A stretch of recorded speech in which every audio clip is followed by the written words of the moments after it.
Okay, so let's imagine another situation, and you'll see why we want to do this in a minute. So x is going to be in p dot a range. It's going to start from a, whatever a is. We're giving it what a is, and it's going to increase by a fixed amount h, going from a to b, and then a range. We know it won't include that last element there. Okay, so in other words, we know what x is. But let's imagine somebody gives us x and they want us to do this numerical integration. So in other words, let's say somebody gives us what the x vector should be, and we're going to compute y at all of those points there, and we still want to do the integral. Okay, so in other words, we can't just do the thing where we sum up all of the y values and multiply by h, because we don't know what h is. In particular, we don't know that there's going to be evenly spaced. We don't know there's going to be evenly spaced. The intervals are going to be evenly spaced. So remember the formula then, if we're going to do left-hand endpoints, is going to be f of x0, which is equal to a, times x1 minus x0. So x0 would be the first element of x, and then plus f of x1 times x2 minus x0 plus dot dot dot, and the very last one would be f of x. So b is the very last endpoint. So we're going to do one if x0 is the first element of the x vector and xn is the last element, this would be xn minus 1. Okay, I don't know how to write this now. N minus 1 times xn minus xn minus 1.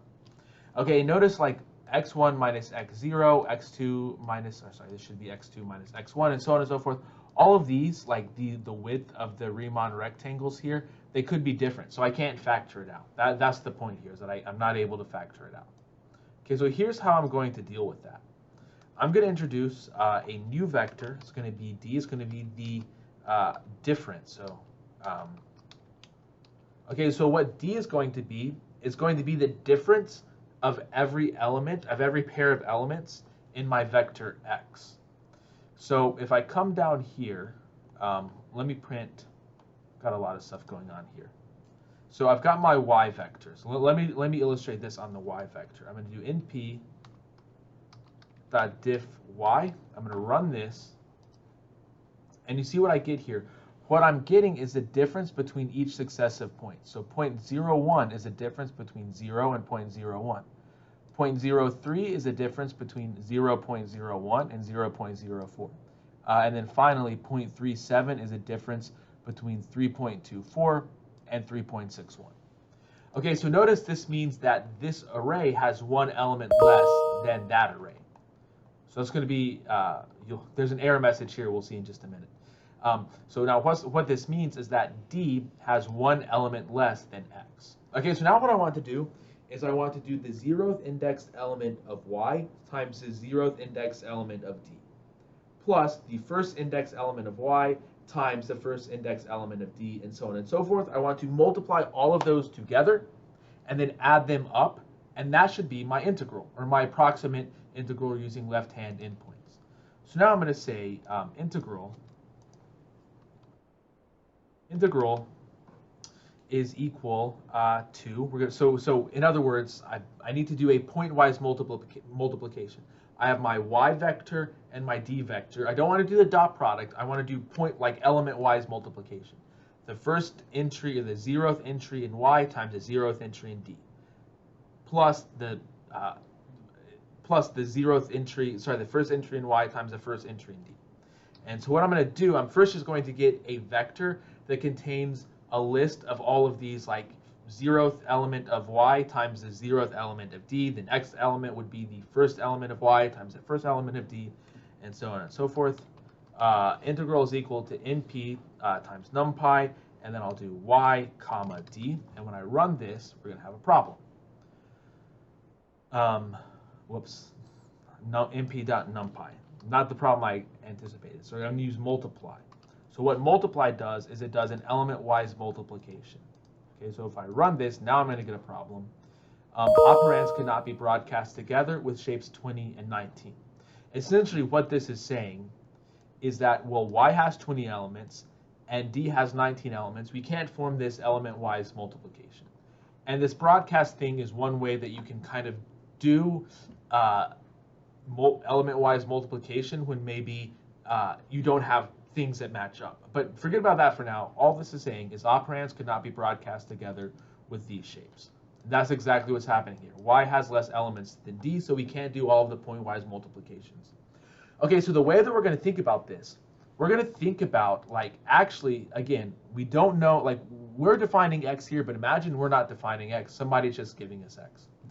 We're going to treat the last element in the x vector as the last element of the integral on which we are doing the integration.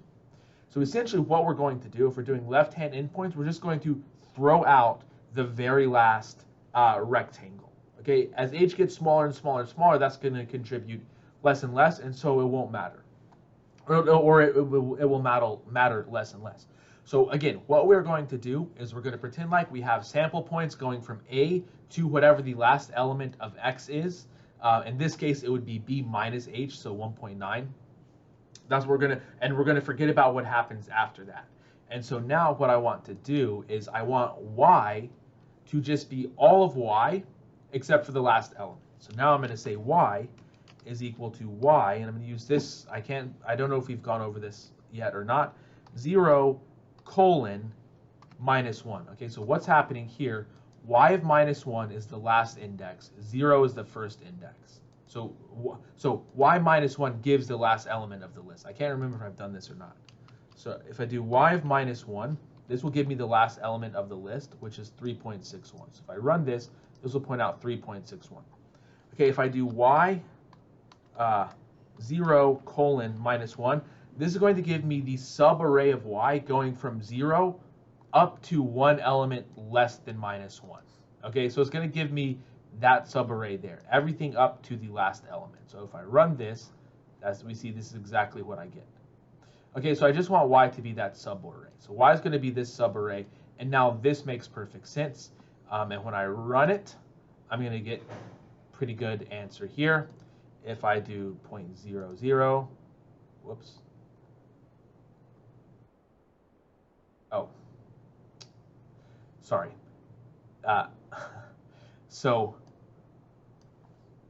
z is going to be the multiplication, and now I need to add those up. So now integral is going to be equal to np dot sum of z. Okay, so now let me run this, and we get 2.6. Okay, if I go back to 0.1 and run this, I get 2.1. Of course, this makes sense that it's less than what I got before, than the 2.47 when I did the other algorithm, because I'm forgetting about that very last rectangle. But now if I take more and more rectangles and run it, I'm going to get something closer and closer to what the actual answer is.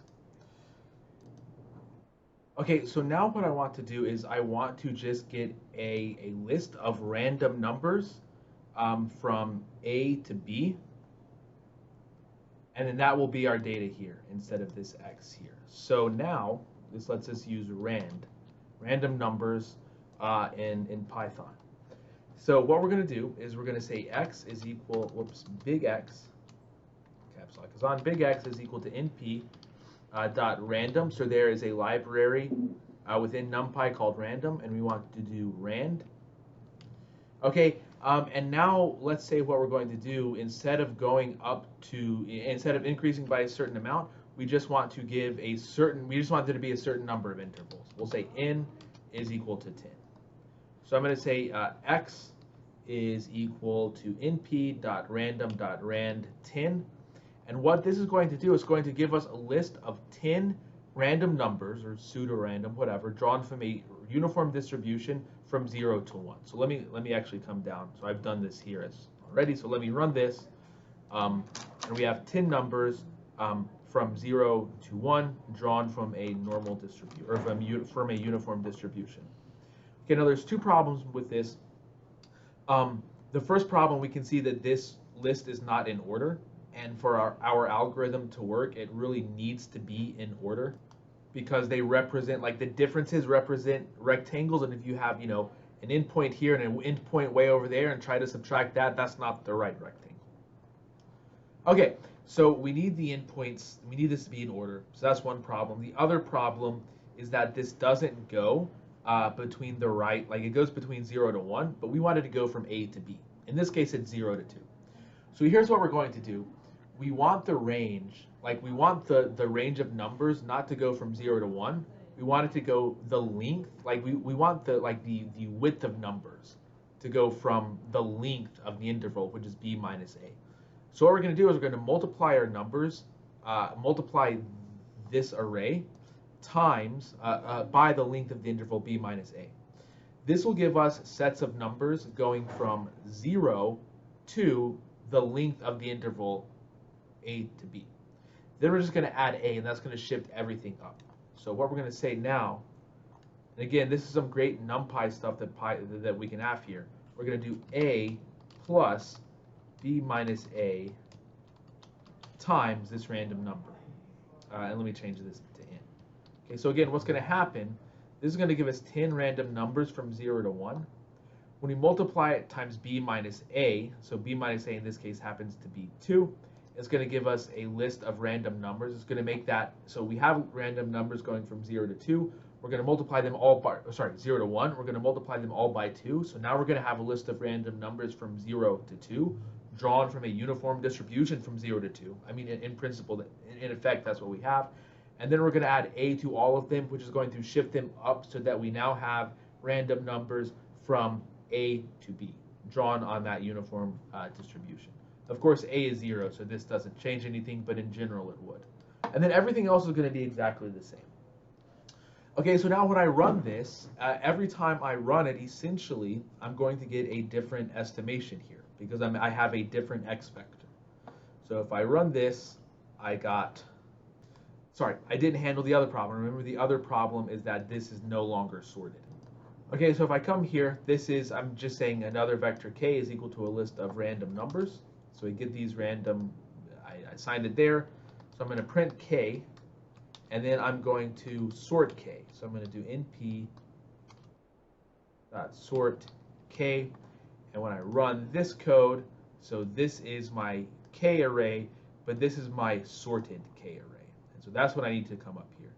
I need to say x is equal to np.sort x, and now when I run this code, I'll get something better. Okay, sorry, I think I ran the code once, then I got interrupted. It's been a long time since I ran that last line of code. But anyways, here's where we are. We have random numbers from A to B, and we have everything is here, and we're going to run the code. We got that the integral was approximately 1.51. Okay, that's pretty far off, kind of concerningly far off. If you run it again, we get something closer. If we run it again, we keep running it, we get something, goes back and forth between being pretty bad to being a little less bad. So if we increase to 100 and run the code again, okay, we get something a little closer. And it's a random set of values. So we're going to get something different each time. Okay, and then if we, let's say put it up to 1,000 and run it, get something better. Something, it seems like whenever we rerun it, at least it's going to be correct to the first decimal place. And then if this doesn't take too long to run, we'll see what we get. 2.66, 2.66, 2.66, 2.66, so on and so forth. And we can see this seems like it's clearly converging to what it should be, which is 2 2/3. Okay, so at any rate, these are different ways of computing integrals. This last video was really more for fun, and it's probably not going to be so relevant to the homework problems, but I think it's interesting to see how, we talk about how we can just pick random sample points, and this is an example of doing that, and we get something that's clearly converging to the integral. Okay, so that's it for this video.